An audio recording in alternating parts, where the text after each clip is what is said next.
मारहाण शाईफेक प्रकरणी राजेश बकानेंची निर्दोष सुटका झाली आहे। देवळीत बँकेच्या मॅनेजरवर खरं तर शाईफेक करण्यात आली होती।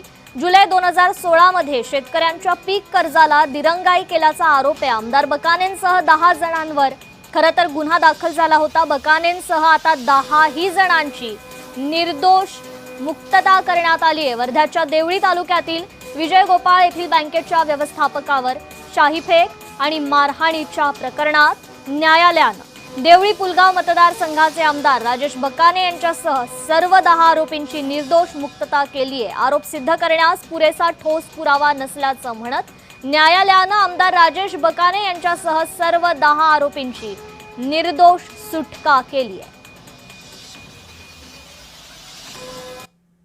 त्यांच्यासोबत वादावादी झाली आणि 2016 मध्ये त्यांनी खोटा रिपोर्ट दिला की आम्हाला मारलं, आमच्यावर शाई फेकली आणि 2016 पासून तर 2026 पर्यंत आजचा गायतपर्यंत ती केस ॲडव्होकेट महेश टावरी हे लढले। त्यांनी प्रचंड मेहनत या ठिकाणी केली आणि आज तो दिवस उजाडला।